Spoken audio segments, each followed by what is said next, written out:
1 Kings chapter 18, verse 30 to 40.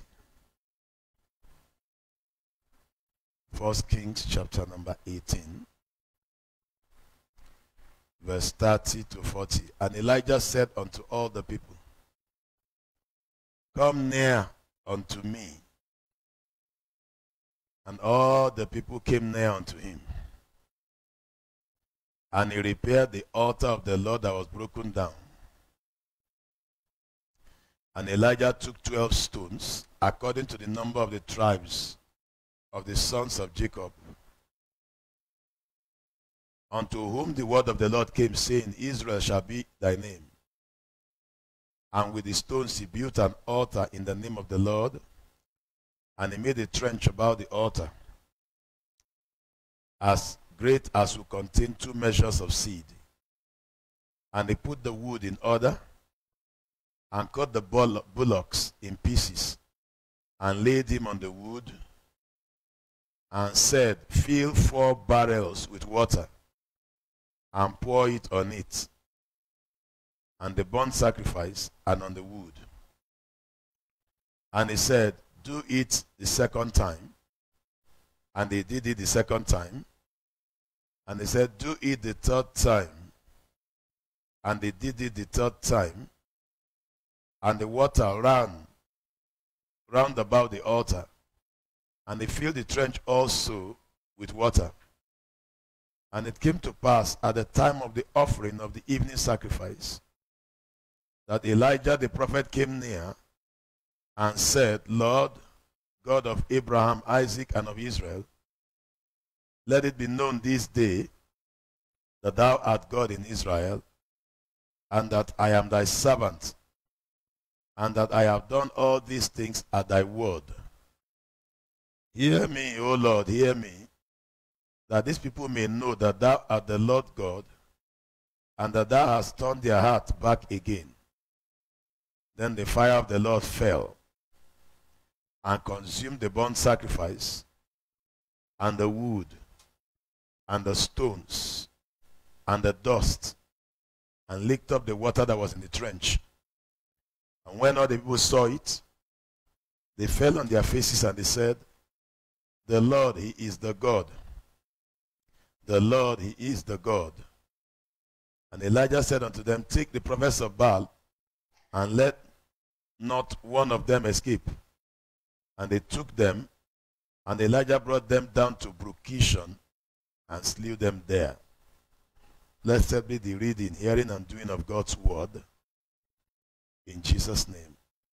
When I speak, I expect obedience. When I speak, I expect obedience.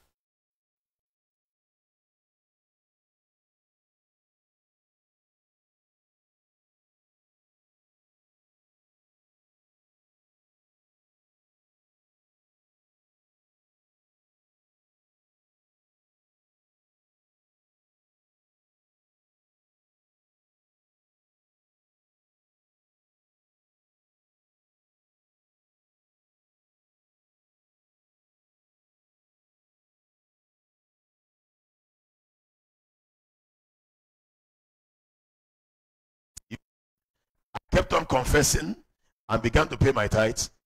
The blessings became continuous. As I became more positive, kept on confessing the same thing I believed, started practicing what I believed.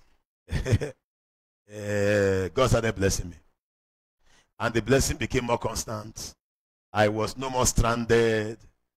Not sometimes I will now pray with tears. No. Things became a bit more balanced around us. Wonderful.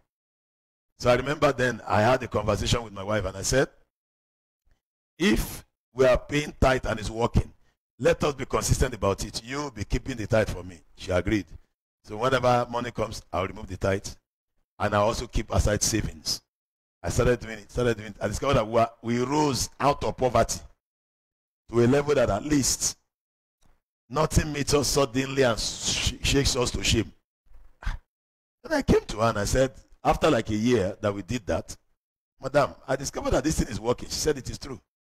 There was never a time in the past 1.5 years that we were so stranded that landlord is harassing us or we are not able to pay bills. After we began to, she said it is true. I said, okay, something has entered my heart. Let us increase what we are doing. She said, fine. So we increased. So we started paying 5 or 20% of everything that comes into our house regularly. 20%. 20%. I kept on confessing. You will never hear me say I'm poor. Whenever there's no money, I'll tell her we don't have money problem. She said, as madam, we in this house, we don't have money problem at all. Not even for a day, sir. Tell me what the need is. And God will supply it for us. The answer will come. We don't have money problem here. Stop complaining about money. Don't let poverty be driving you. Disconnect from poverty as a driver. Steer clear. We don't have money problem in this house. We agreed. I came to church, implemented it.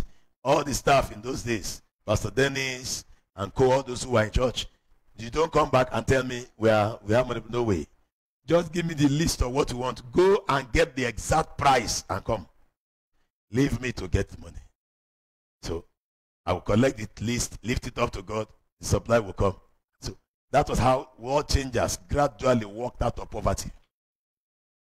That is how my family walked out of poverty. We increased to 20%. Then I made sure that the tithing of the church as a ministry became more regular. Before we used to wait. At the end of the month, we calculate all the tithe. We now pay. I discovered that the devil ambushed us. He will give us more problem than we can imagine, to the extent that we are not able to even gather the tithe to pay. Then, I remember then the tent fell. I traveled. The news that came to us that the tent collapsed. Oh, the tent came down, bam, in one day. They tried to erect it and manage. When I came back, we repaired the tent and it began to leak. At another time, a tree fell on the tent. Father, what do I do to make devourer not to enter into the church? God said, pay your tithe consistently. As you are depositing in the bank, remove tithe immediately. When it is still 500 shillings, remove it. Keep it aside. I said, wonderful. So I started practicing it. As soon as I began to practice it, God gave us money to get this bigger tent. And this tent has not fallen from that day till now. God lifted us from the era of tent that falls. From the level of tent that falls. God lifted my family from the era of landlord is pursuing us and there's no money. And then, hey, what do we call? Hey, this and that. Where is Brother Simon? No, well, there's no need for that anymore. God moved me to a level that I'm able to save for my children. And then when it's time to pay school fees, even if I don't have money in my account, I'll look at the account. There are times I'll just bring money from the account, and that settles me. God began to connect me to investments that will yield, so that when the time comes, I will only take the dividends, and the matter is solved. Continuous answer. It gives you rest of mind. It makes you now serve God with peace. The Bible says, Elijah said, pick up the prophets of Baal and finish all of them so we can have permanent answer to this prayer. There are some prophets of Baal that you need to remove so you can have continuous answer. Wait. Let those of us in church today and those watching online, yes. I don't know whether you like it. Every time you are in trouble, you're always looking for your grandmother. You call her. The woman gives. I don't know whether you can like it. Every time there's something, you want to pay your children's school fees. When you show up, they know school fees has gone. Immediately you come to the house. Everybody knows you say about to say school fees now. They will check the calendar. As soon as is it school fees? Because they know that is when you always show up. I want permanent answers to my prayer. I want continuous answers. Are you understanding what I'm talking about? Instant answers are good, but let it now be answered for life. Let God show me what to do so that they can continue. Now let me pick it for you. From this place that I read, I saw the solution. I saw the solution from this place like 3 or 4 years ago. Now let us go. Number 1. What do I do to command instant and continuous answers? So don't go, are you hearing what I'm talking about? Instant and then continuous answers. Number 1, Come near to God. Come to God. Where did I get that? Elijah said unto all the people, come near unto me. And the people came near unto him. Come near unto God. Get closer to God. Get closer to the Almighty God. All right, now, how do I get nearer God?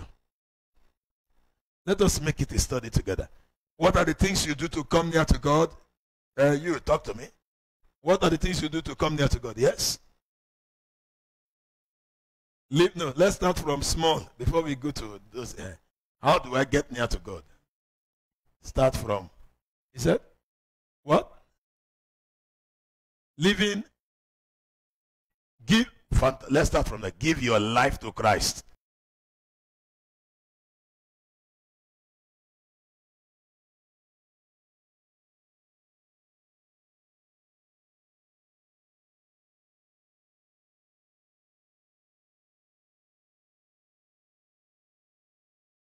Someone, it's easy for you to receive. Okay. When you are far from someone, you can never get the best from that person. When you are far, is it fixed? Is it fixed? When you are far from someone, see, when somebody is not connected to me and is asking me for something, I can do it maybe because of my love for God, because I just want to help him. But when he's not close to me and he consistently comes, I'll call him who? An opportunist.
Hallelujah.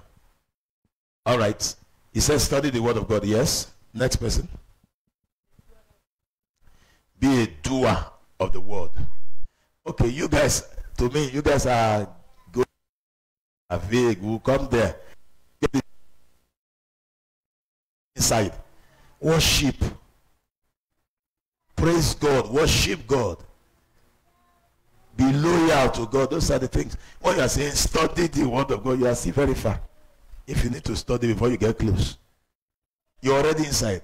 Worship God makes you closer. Get near God. Now, the near I'm talking about here is intimacy. Be a bit more intimate with the Almighty God, that God can instruct you. Yesterday we were at the site. We were normal, just normal, moving around, checking things and all that. Suddenly the Holy Ghost told me, tell them to remove this water here. It will affect the place. So I told them, remove this water here. I don't want it. I'll put sand there. They said, we moved that. When they have not removed the water, to go. I saw the water. They've not removed this water. He said, don't worry. We'll remove it maybe on Monday. No. Something told me it must be removed. Let it be removed as I'm speaking now. I have learned to be close to the Holy Ghost to obey him. Because if we don't remove it and we show up there the next day and the wall is on the floor, I will regret it. It has happened severally. One man just came to the site, parked his car, came out. The foreman, the man that was helping us do the work, went to meet him and they were talking. And Dennis were talking. Suddenly, the Holy Ghost said, go to that man. So I go there. See, get close to God that he can prompt you and you understand he's the one who prompted you.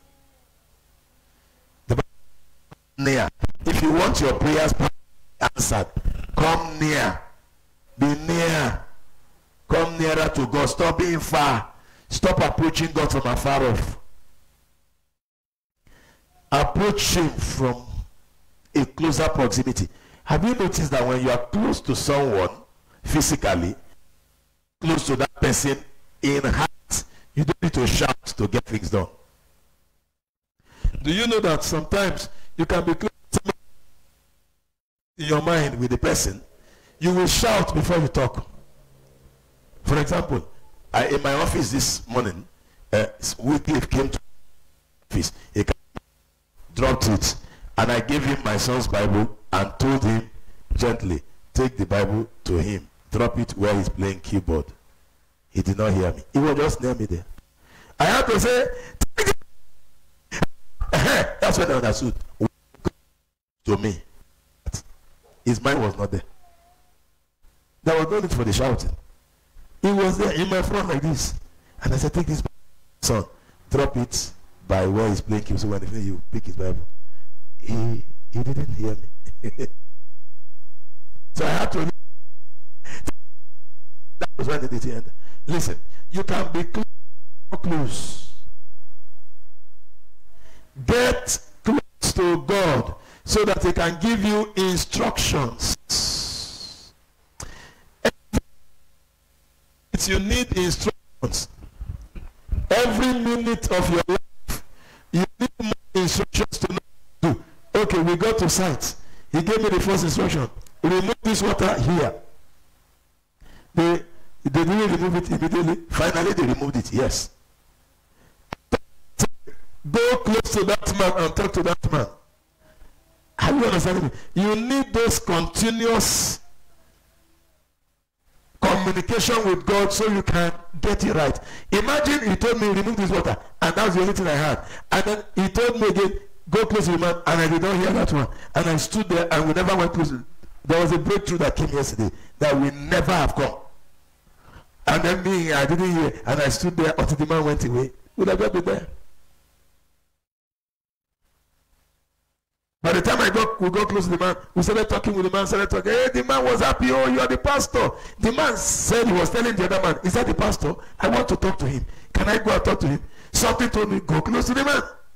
So as I was walking towards him, the man's spirit wanted to come to me. Am I right? Is that what he told us? The man wanted to come to us. We wanted to go to him. As we met, the man met us with joy. He was so happy. The man told us how he bought the land here, bought the other one. He was one who gave this man land and gave the. We were so happy. He told us he bought the land 1,400 shillings.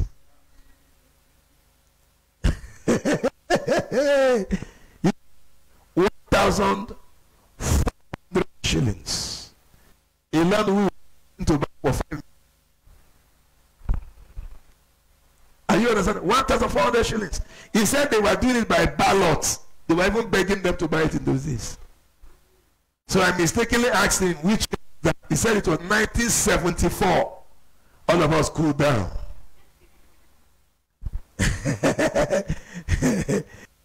Just readjusted.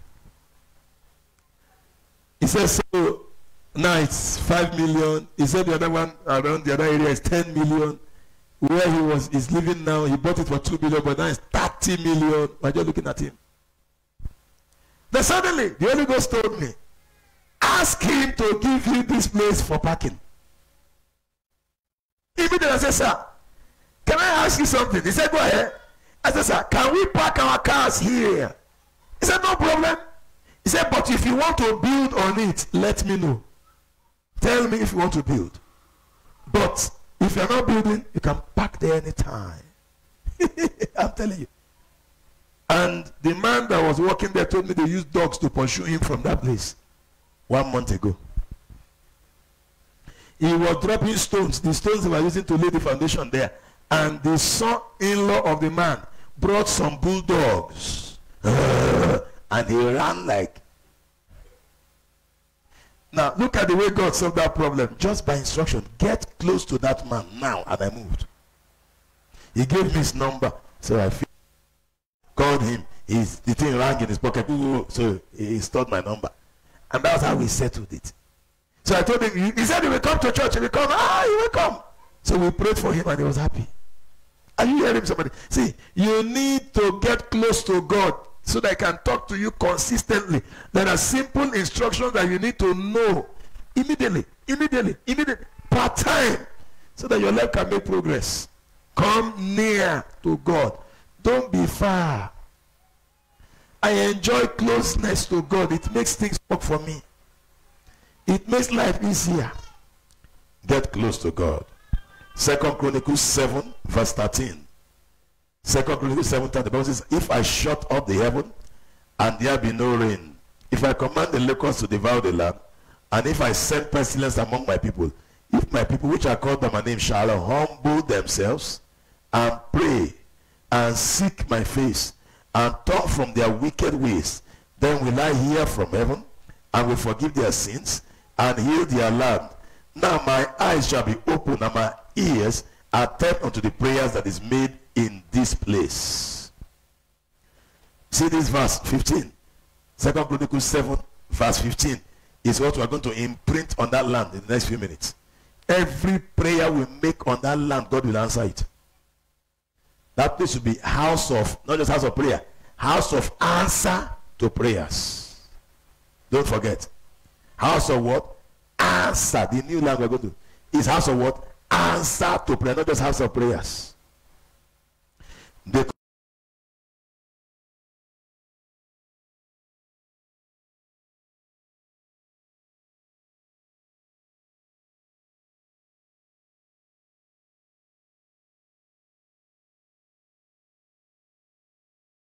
Seek my face. Get close to God. Look for him. Create time. See, sometimes I'll be saying to myself, especially when I preach all over the world and I come back and I'm so tired, I'll be saying, okay, I'll get up, I'll go to the sitting room to pray. In fact, I'll get up. One day the Holy Ghost told me, pray from here, now. Right where you are. I'm telling you, there was a time I would say, I'll go to the sitting room. I'll get up now, I'll go. I'll soon go to the sitting room to pray. I'll go. I'll be there. Time is going. 1 hour, 2 hours. Then they start calling me. They need me there. They need me. There's no more time to pray. So I just get up and say, Father, I thank you. I come myself with the blood of Jesus. And as I run up and then it's going that if I continue like this, I'll be prayerless. Holy Spirit, how do I help myself? The Holy Ghost told me, as your eyes open, start from there. I didn't complain. Start from there. So, okay. So from my bed, I begin to pray. Are you understanding me? Don't allow things to waste your time and space. And then you now say it is only until you get to the sitting room or you get into one room before you are able to pray. Get near to God. Be near to him wherever you are, so that you can command instant answers and continuous answers to prayer. Pray anywhere you are. Have you gotten it? Many of us have been cheated. You say it's only when I get to church, and by the time you are getting to church, something distracts you. Somebody calls you, another one pushes you. You are even angry. When you get to church, settle yourself, you are not even able to pray. Pray from anywhere you are from henceforth, sir. Get close to God. Let the closeness not be location determined. Let the closeness not be location determined. Number 2, repair the altar. Repair the altar. What is the altar? The altar is a time of prayer or communion that you have prepared before God, feed that you and God will be sharing together. That is your altar. The altar is a time of prayer, a season of prayer that you and God had fixed. Repair it. Repair that altar. Remember, I told you, be close to God, be able to pray from anywhere. Then there is a time of prayer that you and God have agreed that I will pray 3 hours every day or 6 hours every week at such time. Please repair that altar in case you have defaulted. You have made up your mind on Tuesday, on Thursday, I'll be there for prayer riot. And it is an altar you have built. It's an agreement between you and God. Please repair it in case you have been defaulting. Or you told God by 5 a.m. I will pray. That 5 a.m. must not meet you in bed. Repair that altar. Or you told God it is 3 a.m. you will pray. Repair that altar. Or you told God before I go out I must pray. Make sure you fix that altar. Repair the broken down altar. You will command instant answers to prayer and continuous answers when you repair the broken down altar. As I'm teaching you, I'm teaching myself. Repair it. Don't leave that altar broken down. How many of you have time that you pray on your own? Can I see your hand up? You have a time that you pray fixed. Raise your hand, let me see you. All right. If you don't have, fix one. Now, that is your altar. Maybe 5 a.m. in the morning, 6 a.m. to 7. Create time that you and God stay. It is at such times I get messages. It is at such times I get direction. While I'm praying, God told me how you are going to do the Nyamachoma party on Saturday. Get these 13 things to do here. Those that I'm supposed to ask to do things immediately. While I'm praying, God gave me the road map to your permanent site. I'm telling you. As I'm praying in the Holy Ghost, road map, what to do in sequence until this church moves there. He told me what to do. So with that, I want to say now, we are moving this way. And you're wondering, this guy is always very confident. Because I prayed to get it. We are doing this. You call that person. And then the thing works. It's because I prayed. I took our time. I stayed in God's presence. He tells me what to do. I learned that when I went to Brazil. When I went to Brazil, I was with a pastor. I and that pastor, we always do prayer walk. We'll be praying in tongues and be walking up and down every day. There was no member then until members started coming. So while we are walking, I will see that pastor, notes and pen. While we are walking, I will see him. He will stop. He will write something down. We'll go. We are praying. No? He will stop. He will bring out his notes, write something down. So I'm wondering, why is this pastor always writing things? So I asked him, sir, what are you always writing? He said he's writing what drops into his spirit. Okay. Means things used to drop into my spirit, but I don't write it. It will just drop and drop out. It will drop and disappear. Only the one that sticks is the one that will now go back home to work on. Like messages that come, maybe a Bible passage that comes when I get home and now read it, the thing explodes in my spirit and it turns to a message.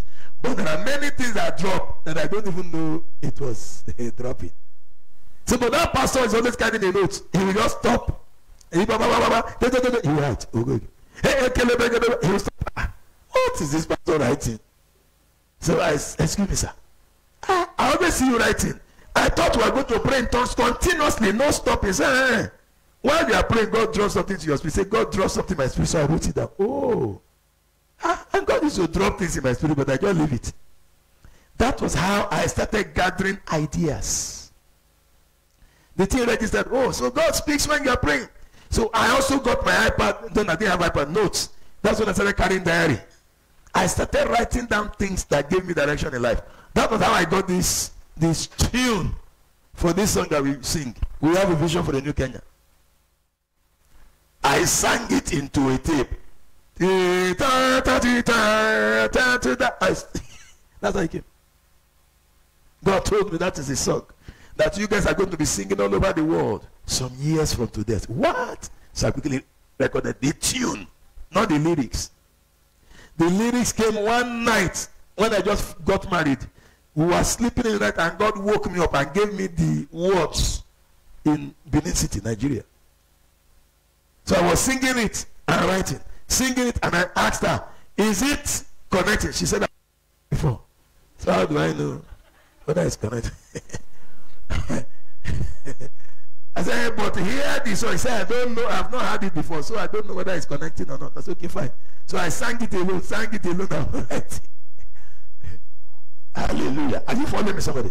So get close to God, number one. Number two, repair the broken down altar. Genesis 20, verse 7. The Bible says, therefore restore the man his wife, for he is a prophet, and he will pray for thee, and thou shalt live. And thou shalt and if thou restore her not, know that thou shalt surely die, thou and all that is thine. Restore back your altar before you die. Restore back your altar before you die spiritually, before you die financially. Restore back your altar. Get back your time of prayer. That is when God inspires you. That's what makes you wiser than your enemies. That's what makes you wiser than even your colleagues. Restore back your prayer time, please. I'm talking to somebody, am I right? God is reminding us. Restore back your prayer time. That time that you used to spend with the Almighty, please go back there. I'm talking to everybody, including myself. No laziness. Don't take God for granted. Number 3. Put your 12 stones in order. Put your 12 stones in order.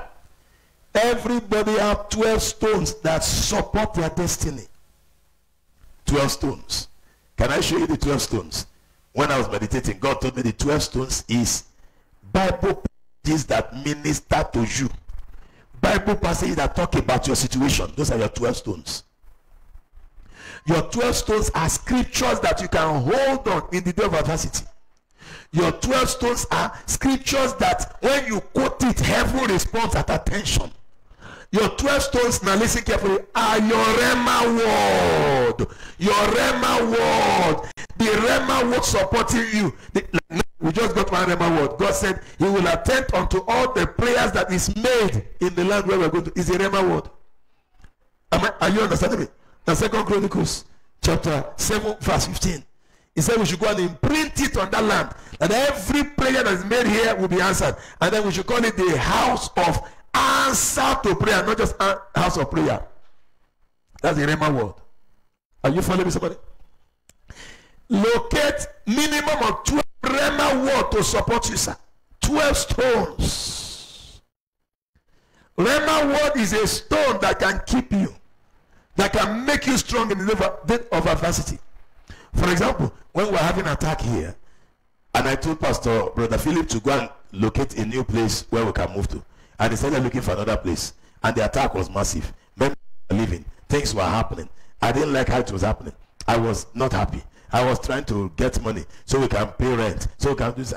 I wasn't happy. I told him to go and look for it. While we were looking for it, something told me to go back and pray and ask God. Was it not God that brought you here? Go back. As I was praying, God said, I have made you the head of this corner. Stay there until I tell you to move. You will not live by flight. You will not run away from here. You will live here majestically. And you're going to live here to a land that I'm going to give you. And where you guys are going to stay permanently and then take possession of it. That's wonderful. So I wrote it down. And I held on to it till now. Has it happened? Yes. That is the stone that kept this church here. It was after that time I said we're going to buy rug. Put rug in the church. We're going to change the speakers. We're going to do this and that one. We're going to start preparing for where we're going to polish ourselves up. And we started preparing for where. Why? Rhema word is a stone. When they give me reports, 10 people came to church, 16, 20. I will not mind. I said, no problem. Even if you like, let it be 2 people. We'll keep serving God here until we move to the place. I am not running anywhere. Are you following somebody? Suddenly, the government of Kenya came to put light on the street. God told me that is what you brought here. So then another church came to the next of us. Let them come. Let us keep fighting the devil together. Suddenly all those who used to attack us became quiet. God quieting them permanently. God told me that is a sign to show you that I've sent you here. Are you hearing me, somebody? You need Rhema word Locate 12 that can support you. Locate 12 that can be your backbone. Locate Rhema word. Are you still here? Isaiah 43 verse 26, the Bible says, put me in remembrance. Let us plead together. Declare thou that thou mayest be justified. Put me in remembrance. What do you remind God? Remind him his word. Let there be Rhema word that speaks about your situation. If you want to command instant and continuous answers in prayer, remind God of his word. As I kept on reminding God of his word, he started providing for us until we were able to buy the land. Pastor Prince came to bless the land, and he said to me, do you know how much we bought? He said, Solution Center is sitting on, is it 8 plots? I said, oh, wow. He said, the entire place is 8 plots. I said, wow, thank God. He said, do you know how much we bought it? I said, he said, they bought it 3.2 million. I said, what? 8 plots. He said, that was then. The money was a serious money in those days. 8 plots, 3.2 million. Our one is 1 plot, 5 million. So I began to think in me, wow. So in those days, when like 10 years ago, 15 years ago, when they got the land, they fasted and prayed to get 3.2 million. But look at me here. We were able to raise the 5 million to get that our own place. It means God has helped us. They are plentier than us. They have international connection. The church was well established in Nigeria. This is the headquarters. Are you following me, somebody? Then I submitted to God that he had really helped us. The Rhema word had worked. I kept on reminding him of his Rhema word. Remind him of the word that he used to send you to church, to this church. Remind him the word that he has used to keep you. Remind him the word that has kept you alive till now. Have at least 12. Isaiah 34 verse 16. Isaiah 34, 16, the Bible says, seek ye out of the book of the Lord and read. No one of these shall fail. None shall want her mate. For my mouth it hath commanded, and his spirit it hath gathered them. Look at the word of God. He says, seek ye out the book of the Lord and read. When God gives you a Rhema word, read it. He says, none of it will fail. That means it will come to pass. It says, none shall want her mate. What is the mate of the word? Manifestation. Performance. It means whatever God has said will happen, will surely happen. The other side, the mate will come, which is manifestation. It went further, he says, for my mouth it hath commanded, my emphasis, and his spirit had gathered them. Rhema word gathers your answer. Rhema word does what? Gathers your answer. It gathers it to you. Rhema word. It gathers your answer. So if you want instant and continuous answer, get a Rhema word that can gather your answer, wherever the answers are. For example, when God gave us a Rhema word concerning our venue, how many people can remember it? That should be 1 Samuel, where it says, I will plant them and then they will not be uprooted. I'll give them a permanent place. How many remember that prayer point? We prayed it for 4 years or 5 years in this church. Every service. That was the prayer point. We prayed, that was the Rhema word God gave us about relocating to a permanent site. All ministers took that prayer point. Every Sunday service, we read it and prayed until God told me it's okay. For more than 4 years. From YMCA, we started. When we were moving up and down, we kept on praying. When we came here, we now settled down to pray it and pray it and pray it and pray it until 1 year ago when God said it's okay. That was when we just said it. Before that was the only prayer point. We kept on praying it. We kept on praying it until it gathered it. How did it gather? It gathered the money for us to pay for the land from every part of the world. People were bringing money to me from everywhere. Everywhere I enter, I said, man of God, is there anything I to do? I said, we are trying to buy land in Nairobi. This is my own contribution, man of God. You know, you brought to me in 1932. It worked. Everywhere. It started gathering it. The word of God has power to gather your answer. Locate a Rhema word. All right, let's go. Are you still here? Number 4. The fourth is make trench. around your altar. Make trench around your altar. How? Can I show you how to make trench around your altar? Create prayer points that when God answers, all of us will know God has answered. Make trench around your altar. Elijah built an altar like this, and he told them to dig it deep. He made a trench again around it, and he told them to start pouring water so that when fire comes and consumes the water inside the trench, everybody will know the fire came here. Create prayer points. Don't just pray, you just shout, and when God answers, we don't know he has answered. Create tangible, serious prayer points, so that when God answers, we know God has answered. We created prayer points concerning the land, and when God answered, we knew God has answered. We have other prayer points that God should help us to build the foundations where we're going to move the things to, and put the structures, the office and all that. Those are prayer points. When God answers, all of us will know God has done what? Answer the prayers. Don't just pray scattered prayers that is pointless. Create solid, tangible prayer points. Solid. Sit down and think, what do I need God to do for me? I need a job that is like this and like that, so that when God answers, you see he has answered. Don't just open your mouth and be praying, oh Lord, remember me, bless me, bless me. Bless me, bless me. You're only wasting time, sir. What do you want exactly? Jesus saw the blind man, and he said, what do you want me to do for you? Wait. In Nairobi, somebody should ask Jesus, are you fine? Didn't you see that I don't have eye? Am I right? He was asking, what do you want me to do for you?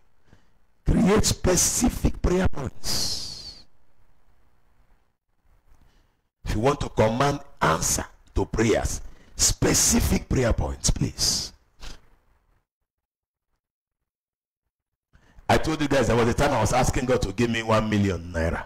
I need 1 million. Father, give me 1 million. I was confessing it. 1 million. 1 million. Zuketeke brekedusha. 1 million. I command 1 million to my account. I order it to come in the name of Jesus. I need 1 million. Oh Lord, I thank you for my 1 million. I prayed for many weeks, close to 2 or 3 months.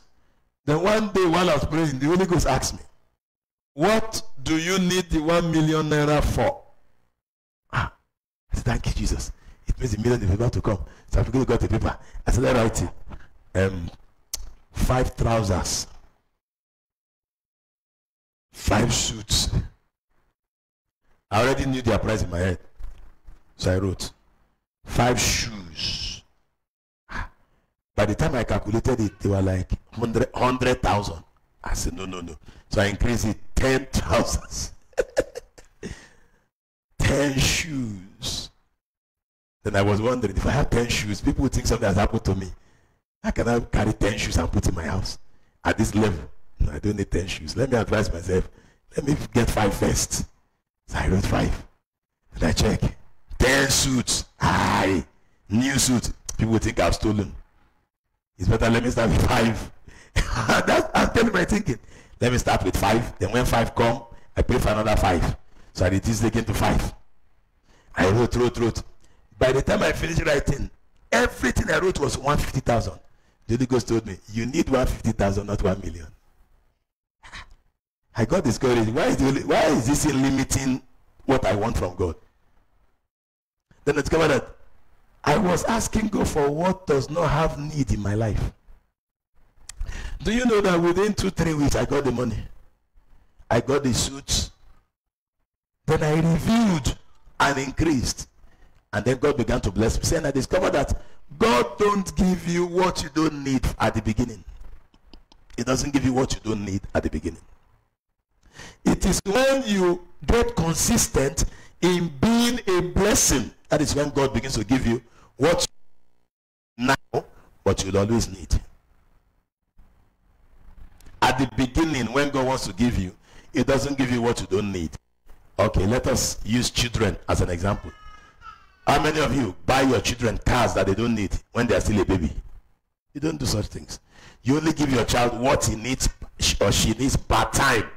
Is when he grows or she grows, you give him more. He grows again, you now say, okay, I have bought some land for you. That is your land. But sometimes you say, I bought the land, but I'm not giving you until you are 18 or 21. Am I right? As you grow, at the beginning, God does not give you everything you need at once. No way. He gives you what you need.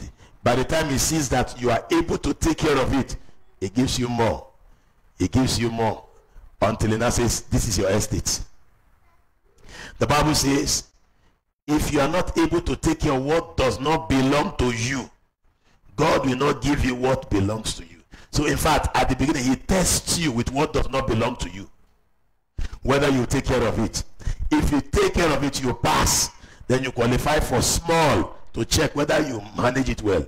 When you manage it well, then he gives you more. After a while, he can trust you. And that gives you overflow. And that gives you what? Overflow, more than enough. And that begins to give you what you can also give to others. The reason why things are scarce around you could be, number one, you are not able to take care of what does not belong to you. One. Number two, God has tested you with what belongs to you and you wasted it. So God makes things scarce so that you can learn how to manage things. Why do I use the word manage? The Bible says to us, when Jesus multiplied the 5 loaves and 2 fishes and there were 12 baskets left, Jesus said, pick up the fragments so nothing is wasted. They picked up the fragments and they had 12 baskets full of fragments. God hates wastage. So what he does is he gives you to check whether you know how to manage the resources he's given to you. Then he increases it. If it sees you're a manager that is good, he now gives you more because he knows you put it into productive use. When there's scarcity around you is because he gave you opportunity to use what does not belong to you and you never used it well. Or he gave you a little of what belongs to you and you squandered it. So he brings scarcity to train you. Scarcity is meant to train you on how to be a good manager. There was a time I wanted to do crusade and I didn't have enough money in those days in Nigeria.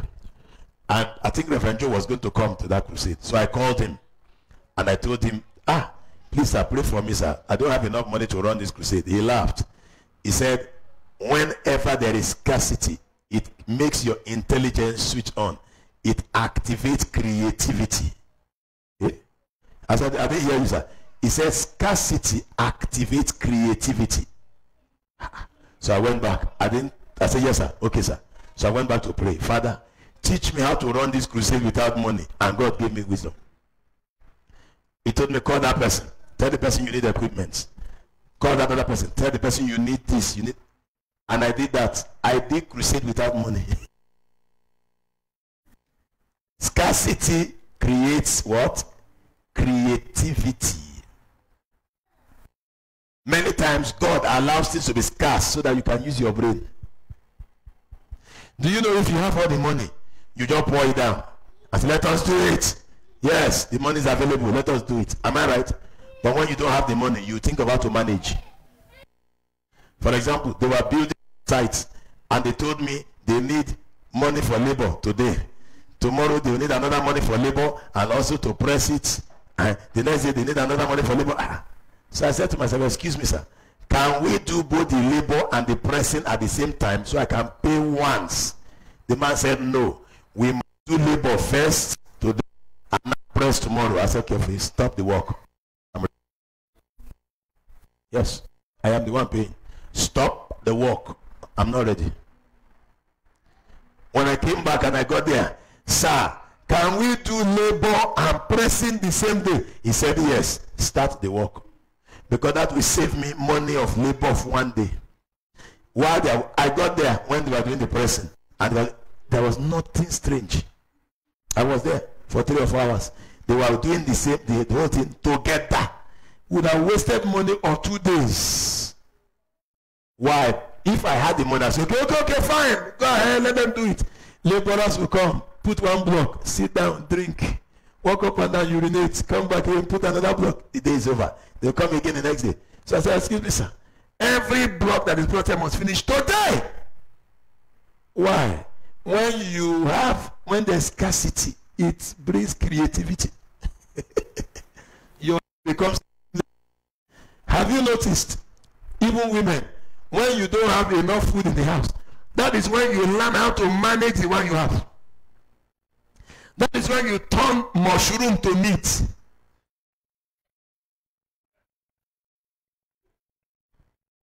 No, is it true?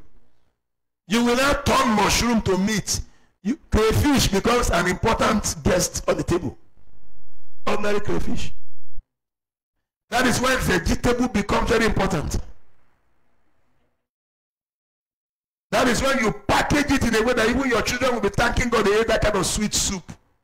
But when there is too much money, you buy meat, buy kukuchoma, buzichoma, yamachoma, over. In fact, the meat will even block the soup. But when there is not enough money for all that, that is when creativity comes. You cook a soup that is so sweet that you never knew you can ever cook. Why? Because there is scarcity. Most of the time, scarcity comes. Why? Because God wants you to learn how to be a creative manager. Hallelujah. Make trenches. Write your prayer points so that your answer can be conditioned. Number 5. Number 5. Put the wood in order. What is the wood? Put the wood in order. What is the wood? The wood is activate your faith boosters. Activate faith boosters. Wood makes fire come. Am I right? It makes fire burn. Activate your faith boosters. There are things that boost your faith and boost your prayer. Activate them. Prayer boosters, faith boosters. There are people that when they are around me, I love to pray. Go close to them. There are good people that when they come, you feel like praying. There are those when they come, you feel like gisting. I don't want such people when I want to pray. Get some prayer boosters around you. Get some faith boosters. Worship is a faith booster. Worship. Praise. Some hot sermons of great men of God who are loaded. People like Paul and Eche. When you listen to his messages, you are charged.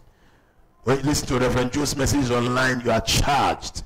There's a man called Reverend Dr. Uma Ukwai. You are charged. Archbishop Nicholas Duncan Williams. You are charged. When you listen to Tudor Bismarck, your spirit is supercharged. Switch on your faith boosters. Because if you do not ask in faith, you will not get anything. So what are the things that charge your faith? Get them on board. Get some worship leaders. Play their song. There's a woman that used to inspire me. Judy Jacobs. Behold, he comes. She sings like a warrior. I don't like those who sing in a mere manner, like that, and I don't like it. When I need my faith charged, I need great praise worshippers, praise warriors. That's what I call such people. There's one lady that my wife used to play her tape every time in the house. That lady is a warrior. She will begin to sing, everybody, like, you know, her husband even plays keyboard for her and also plays saxophone. I mean, warrior-like. Those are the kind of songs that charge my spirit. Not the one that they are singing and you are dozing off. Locate faith boosters. Put the wood in order. Wood helps fire to burn. Wood helps fire to burn. Proverbs 26 verse 20. The Bible says, where there is no wood, the fire goeth out. So get fire boosters, faith boosters, you know, worship boosters, things that charge you to praise God. Is one of them. You can decide to stop eating until you connect to God. The Bible says in Mark 9:29, and he said unto them, this kind can come forth by nothing but by prayer and by fasting. You are asking God for something very major on your prayer list. Add fasting to it. Romans chapter 8 verse 26. Another booster is speaking in tongues. Likewise, the Spirit also help our infirmity. For we know not what we should pray for as we ought. But the Spirit is making intercession for us with groanings that cannot be uttered. Hallelujah. Pray in the Holy Ghost. You can show love to people. It's a booster. Be a blessing to someone when you are looking for something. Get something, bless someone with it. Buy something for someone. Send recharge card to somebody. Send to a man of God that can fire prayer for you. Send recharge card to him and tell him, excuse me sir, that's just a seed to push your phone call. And the guy said, receive fire. It has boosted your faith. Are you hearing me, somebody? Do something good to someone. Hallelujah. Somebody say, thank you, Jesus. Obedience. Obey God. I'm talking of things that can boost. Check. Is there any area I've defaulted? Is there any area I've not been obedient? What am I supposed to have not done? Quickly, do it. Quickly, do it. Is there something that God told me to do that I've forgotten? Is there an instruction that God gave me that I've not been keeping? Quickly, go back to it.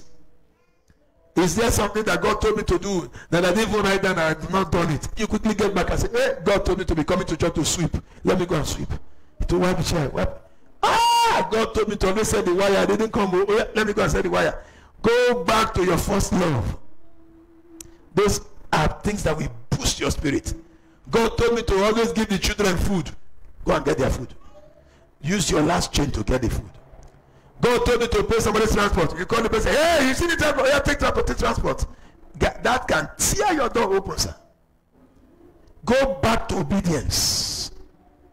All right. Number 6. Cut the sacrifice. Cut the sacrifice. Cut the sacrifice. Cut the sacrifice. You want your prayer answered and continuously answered. Get a sacrifice and cut it. Don't carry the sacrifice and leave it. Cut it. The Bible says to us, Elijah cut the bullock and the animals into pieces. Many times, sacrifice is what costs you something. But some people will carry their sacrifice and say, hey, may it be like the case of Abraham. Before I cut it, let God say, stop.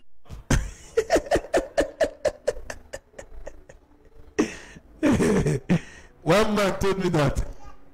He said God told him to go and sow his brand new car as a seed. He said he delayed. He refused to go.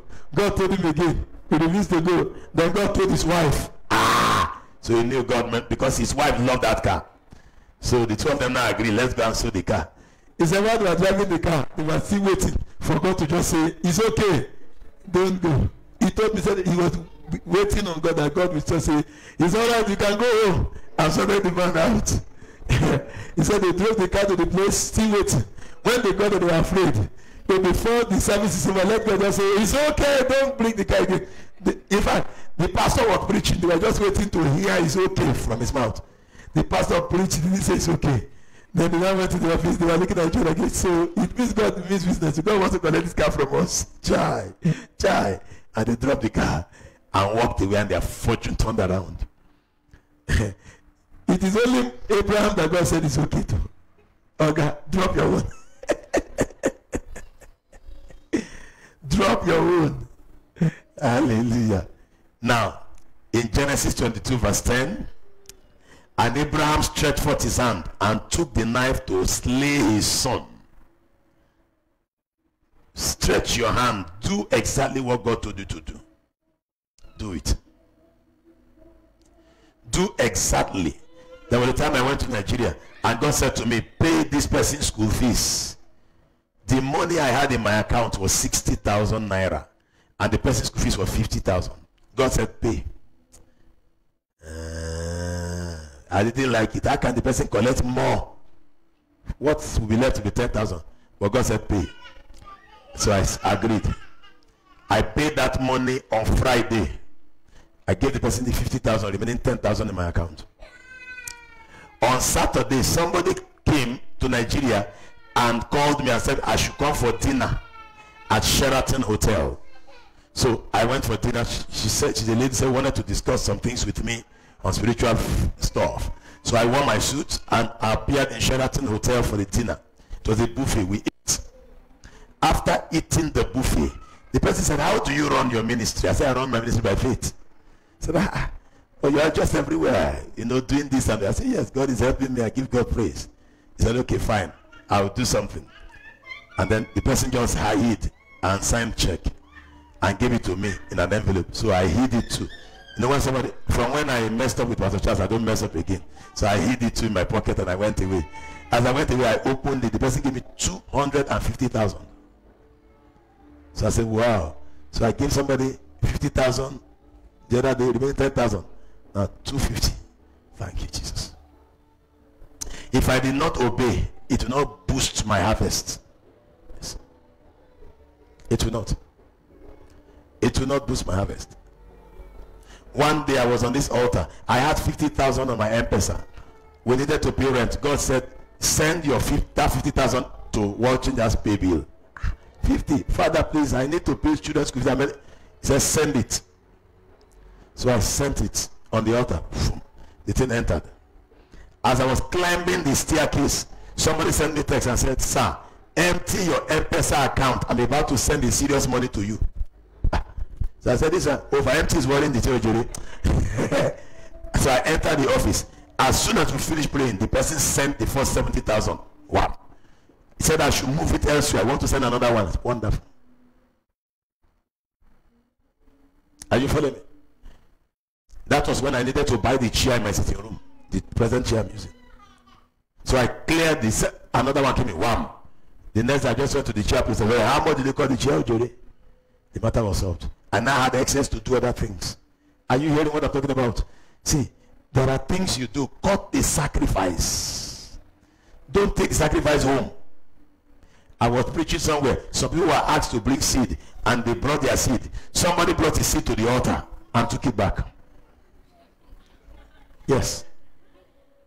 The Holy Ghost told me somebody has taken his seed back. So I stopped and said, by head, bowed and eyes closed. There were two of them. When I commanded people to bring their sacrifice and I prayed for everybody, two of you brought your own and took it back. Please bring the sacrifice now. They got up and brought it. So I said, don't worry, God will reward you. The thing was painful. They took it back. Cut the sacrifice. Kill it. Kill that animal, sir. Disconnect from it and let God answer you. All right. The Bible says in 2 Samuel 24 verse 25.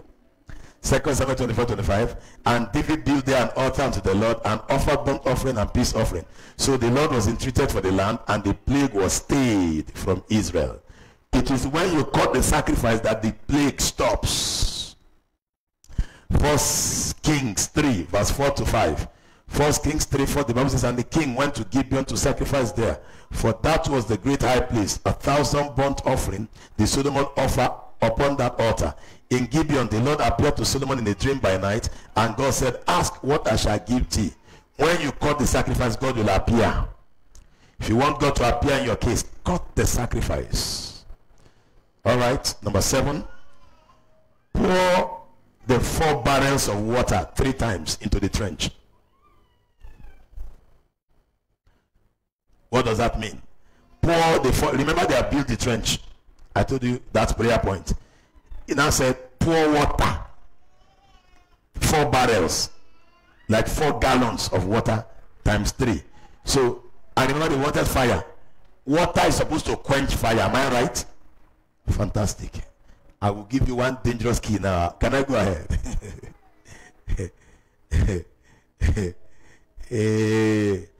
When you are already intimate with God and you are talking to him, please ask him what is beyond you.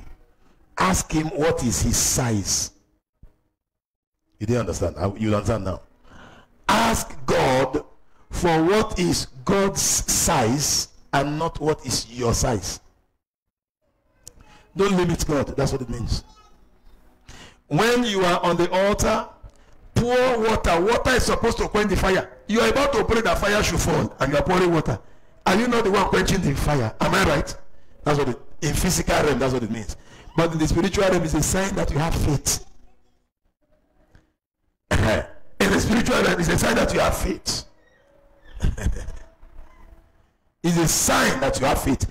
Pour water into the trench. Now let me show you.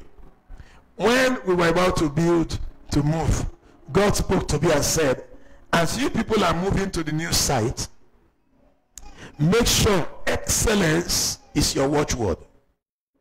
So what does that mean? God said, everything that must be done in the new site must be well done. It must be better than what anybody has done in that area. Do it well. Excellence. That is why I told you we are going to put glass around the church. When Pastor God's Power came, we drove around Nairobi looking for the kind of glass that should be put. Not just any glass that they will use spot it or pot it there. Fantastically done. The place will be fantastic. We'll put ceiling in this tent. Ceiling. Well designed. Everything will be shining fantastically. We'll put curtain. You see, these flags will still be there.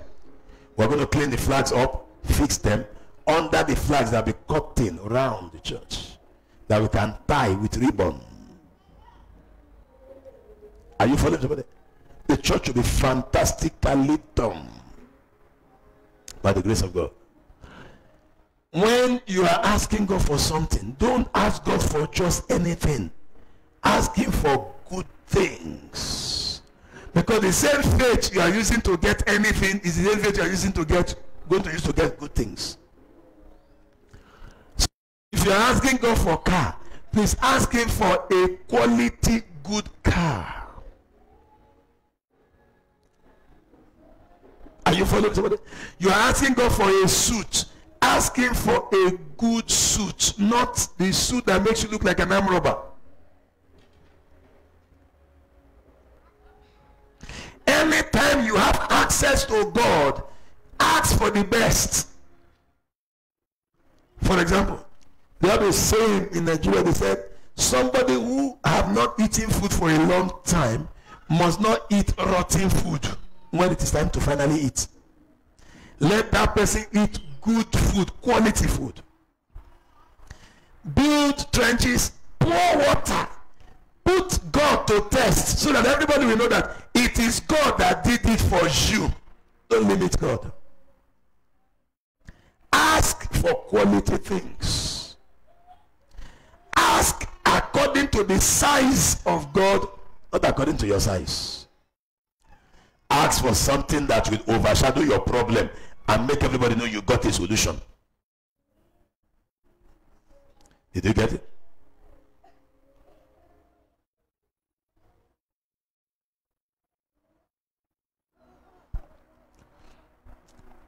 Luke 17, verse 17 to 19. Luke 17, 17 to 19. And Jesus answered and said, Jesus answered and said, were there not 10 cleansed? But where are the 9? They are not found that return to give God glory, save this stranger. And he said unto him, arise, go thy way. My emphasis, thy faith had made thee whole. Your faith had made you complete. Whole is when you are complete. Ask God for things that will make you complete. That is why I said instant answer and continuous answer. Ask God and say, Father, give me a contract or a job to do every week for the rest of my life. Continuous. Many years ago, when Otito was still a boy, I was praying for him. Prayed and prayed. Then I asked God to give him clothes. When he was still in the womb, it was when he was in the womb. When I asked God to give him clothes, a certain lady came to my house and said God told her to come and buy the baby that is unborn clothes. She asked me, is the baby going to be a male or a female? I said male. I already know it's going to be a male. She said, all right. She said she wants to take my wife. So they went to Biashara Street to go and buy clothes for him. That was an answer to that prayer. They went and they bought him clothes worth 30,000 shillings. That was 10, 11 years ago.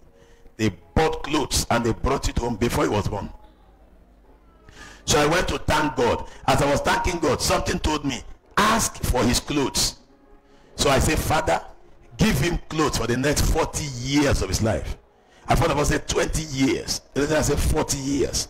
Then I began to thank God. God said, approved. When I finished, I came out. Then I was discussing with my wife, and I said, I've asked God to give this young man clothes, for the next 40 years. My wife said, why 40 years? I said, 40 years now. I said, if I was 20, I increased it to 40. She said, why don't you ask God to give you clothes of his life? Since you ever had the opportunity to ask God, Kukuma asked for his clothes for the rest of his life. I said, wonderful. Okay, fine. So I went back. Father, give this guy clothes for the rest of his life, so that on his matter, we are not looking for clothes again. In the name of Jesus. And I fired the prayer, and the matter ended there. Every time I step out of Kenya to any country, whenever I say I'm going to shop, there are people that will volunteer to buy him clothes. Everywhere I go to. Up till now. Buying good shoes. They say, how old is your son? The first one, I'll say it's 10. They'll go. One man picked and picked and picked and picked when I went to United Kingdom. What's the name of that place? Coventry. The man bought, after that, he bought a box to pack clothes inside for him. I am the one that's not picking the other guy's own. After we finished, he said, how much is it? He paid, I think he spent £1,000. I said, wonderful. Then I remember that prayer. Are you hearing somebody? When you are asking God, Kukuma, ask him well. He's not poor. Did you get that? Somebody say, thank you, Jesus. Number 8.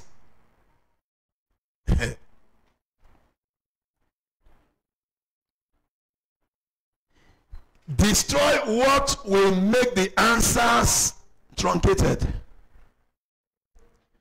Destroy what will make the answers short-lived. Destroy it. Cut it off. The Bible says, Elijah said, arrest all the prophets of Baal and kill all of them, so that we can have this answer for many years. Destroy what will truncate the answers to your prayers. Whatever will make the answer not to come anymore. Whatever will make the answer to be short-lived. Whatever will make you return back to fasting and praying again for what you got the answer for before. Destroy it, so that the answer can keep coming and keep coming and keep coming. Keep coming. I want to stop here.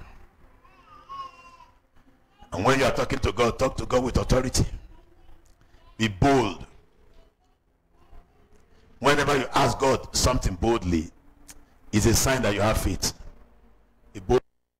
Ask him boldly. Destroy things that will make the answer not to come. You know some of them. Inconsistency, deception, some character flaws, and so on and so forth. In the second service, I'll be teaching you how not to permit witchcraft to operate in your life. This year. I'll teach you. In the second service. And we're going to be firing prayer in between. So make sure you're in God's house. And everyone who is not around, tell them to show up in second service. I have Philip praying that, Father, we thank you for those who are not yet around. And they stop there. Don't pray that kind of prayer again. Father, we thank you for those who are not yet here. We command them to come. If you thank God that they didn't come, so what was the prayer for? I heard when he was taking the prayer, I said, Father, we thank you for those who have not yet come. Why are we thanking God for them? Command them to come now. How about that? Say, Father, we thank you, they have not come. In Jesus' name we pray, amen. Next time, command them to come. I will listen to the prayers. So, tell everyone who is not around to show up. Send them messages. Because witchcraft must not operate around you this year and for the rest of your life. In Jesus' name. Have I taught you this morning? Let me check whether you got something. How to make your prayers answered and continuously answered. How I hope the mic is working, but if it's not working, we're continuing the service. I've done all that I need to do to make it sure it's work. So let's go ahead. What did you get this morning, sir? Pastor Moses? Sir? Get close to God through worship. Get close to him. Worship him. Yes? you want your prayers to be answered continuously, do what? Cut a sacrifice for God. Cut a sacrifice. Don't carry sacrifice and take it back. What did you learn today, sir? Stand. When you stand, you honor those you are speaking to. When you sit, it's a sign you are rude. For the rest of your life, everywhere you go to on earth, just happily do it. You will command respect around you. But when you sit, everyone, including myself, I've gone to 42 nations. I'll just know that this one, he lacks manners. He's too full of himself. That's why he... So you stand immediately and answer. Yes, sir. Sir? Pour water on it. Boost your faith. Activate it. How I wish this money that we spent on this thing was showing today. And this is the first time I'm around to witness all the money spent on the wire and everything, and it's not still working till now. I'm not happy about that anyway. Yes. Make trench. And what does that trench mean? Prayer points. Don't just go and be talking. Exactly what you need. Thank you very much. Yes, sir. Engage prayer boosters. There are things that boost your prayers. Don't pray and you are depressed. When you pray and you are depressed, your prayer will not be answered. In fact, you can't do it by yourself. Engage prayer boosters. Yes.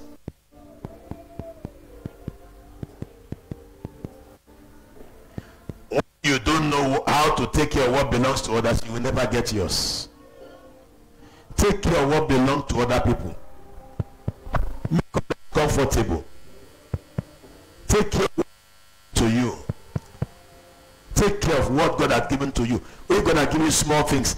God will give us these cameras. Take care of them. If you can take care of the little God gave you, God will give you more. But if you cannot take care of the little God gave you, He will not give you more. Yes. What have you learned?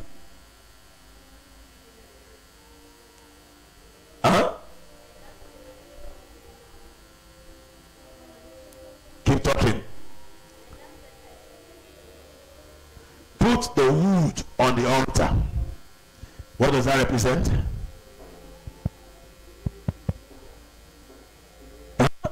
Check your notes now. I spoke about it.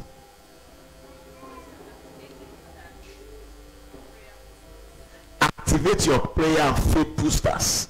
Put wood there. Wood brings, makes fire burn. Yes. Cut the sacrifice. Somebody else said it's something else. Something else.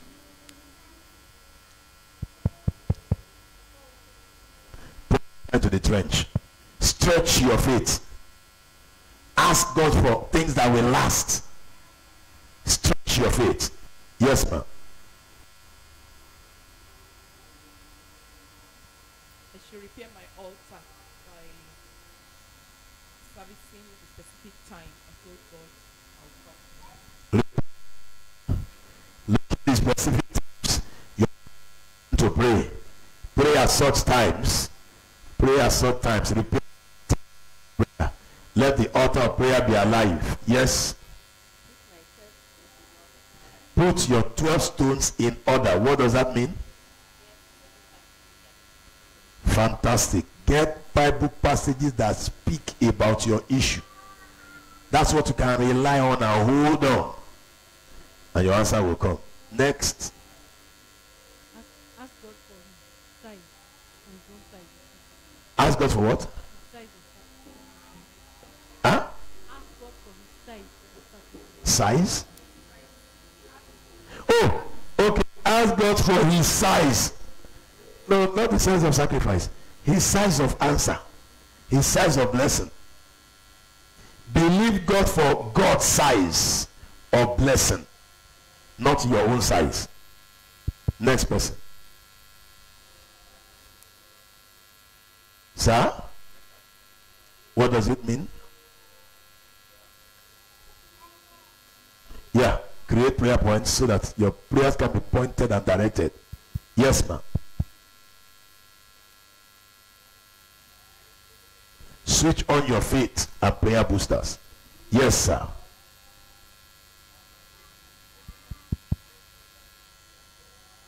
Say that again.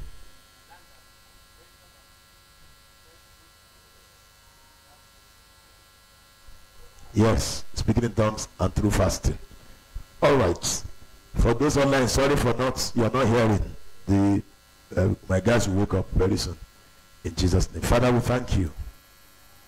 I'm asking, oh God, that as everyone engage these points in prayer, I decree and declare that by the power of God, there will be instant answers and continuous answers for the rest of our life. Lord, if peradventure some people's altar have been broken down, help us to repair the altars in the name of Jesus Christ. Lord, if peradventure some people do not have wood or do not have stones on their altar, help us, Lord, to gather wood and gather stones for the altar in the name of Jesus Christ. As we now move to the next phase of making trenches, asking you for your size of blessing, we ask that you hear us. We also ask, O God, concerning grace to annihilate and exterminate what will make us not to command answers. Give us that grace right now. Glorify your name. Thank you, Father. In Jesus' name we pray. Everybody say amen. Let's get our offerings and then we move to the Bible study session.